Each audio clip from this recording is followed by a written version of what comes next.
Salut les jeunes, alors vous avez dû le remarquer, ça commence à faire un petit moment que je n'ai pas fait de vidéo. Excusez-moi, mais bon, je n'ai pas non plus que ça à foutre. Toi, à part m'insulter, tu sers pas vraiment à grand chose en fait. Hein. Entendu? T'es con et en plus t'entends des voix. Non, pas des voix, plutôt comme un truc qui gratte derrière la porte là. Putain.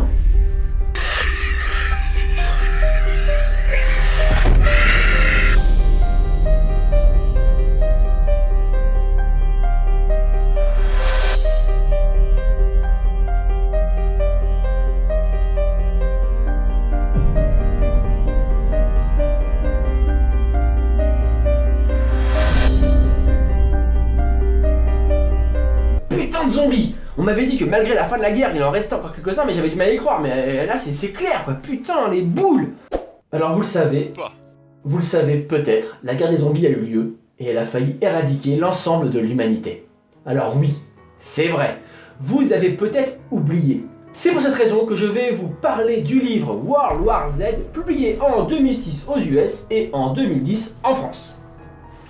Tout le monde a vu le film ? Ouais. Bah oubliez-le car pour le coup le bouquin n'a rien à voir. C'est comme comparer, je sais pas moi, Les Racines du Mal de Maurice Dantec et Martine à la ferme de je ne sais plus qui. T'es sûr que l'on peut pas quand même trouver quelques ressemblances? J'ai pas vérifié en détail mais je suis à peu près sûr. Bon, j'exagère quand même. La différence entre le World War Z en livre et l'adaptation cinématographique n'est pas si énorme. Un film d'Hollywood d'assez bonne facture, il est vrai. Avec notamment l'acteur Brad Pitt, mais World War Z reste un film, pas celui-là, World War Z reste un film de science-fiction vendu comme l'adaptation cinématographique du roman du même nom de Max Brooks, le fils de Mel Brooks. Le hic, je m'attendais à le hic c'est que le bouquin n'a rien à voir. D'ailleurs j'ai vu un commentaire sur Babelio qui m'a bien fait marrer. Enfin bref. Le bouquin de Max Brooks est une sorte de docu-fiction hyper réaliste organisée autour de témoignages. On lit les comptes rendus d'un gars en mission pour l'ONU, dont la mission, justement, est de retranscrire les témoignages des survivants des années apocalyptiques. Le narrateur a voyagé dans le monde entier pour les rencontrer. Il a recueilli les paroles d'hommes, des femmes, parfois d'enfants, ayant dû faire face à l'horreur ultime.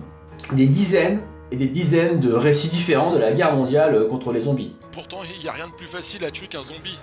Tu parles des zombies classiques, à la Romero, lents, dépourvus d'intelligence et en fort état de délabrement. Mais là, c'est carrément pas ça. T'as pas idée à quelle vitesse ils se déplacent, ces petits salopards. Donc, pour revenir à World War Z, et je le dis de façon solennelle, jamais auparavant nous n'avions eu accès à un document de première main aussi saisissant sur la réalité de l'existence, de la survivance humaine au cours de ces années maudites.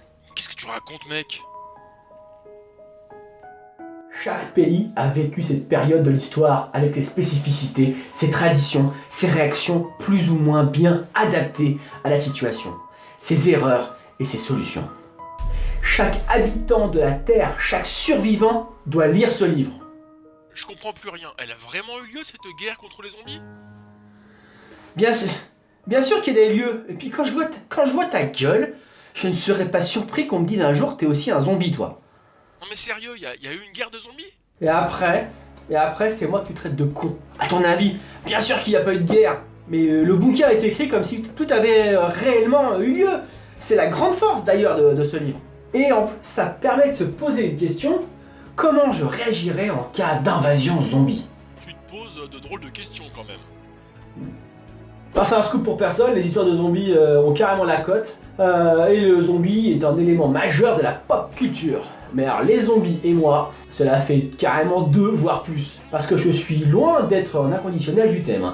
On va dire que j'ai aimé pour l'instant La Nuit des Morts Vivants de Romero, comme tout le monde, depuis quand j'avais 16 ans. Tiens, le film 28 jours plus tard aussi, ou le film norvégien Dead Snow. Ça s'arrête là, hein. J'ai dû voir 1 ou 2 épisodes de Walking Dead, pas plus. Ah si, bienvenue à Zombieland aussi, ça c'est un bon putain de film de zombies, mais bon. Ok, bon, alors... World War Z est un excellent roman apocalyptique, crédible sur le fond, et c'est bien ça le plus incroyable, hein, finalement. C'est documenté, soigné, bien construit ainsi que bien rédigé. Alors même si le style journalistique peut être perturbant, c'est vraiment un livre à lire, surtout pour l'aspect humain des gens confrontés à un ennemi et une crise qu'ils ne comprennent pas et essayent de gérer au mieux qu'ils peuvent. Alors un bon bouquin à lire même si vous avez développé comme moi une allergie aux zombies. Voilà, bah, je n'ai rien à dire de plus. Hein. Donc c'est Max Books, c'est là celui de l'édition livre de poche, c'est la donc voilà. Et vous avez la version avec la belle affiche du film. Je vous souhaite une bonne semaine, on se revoit je pense d'ici, enfin la semaine prochaine pour une nouvelle chronique. Allez, ciao ciao.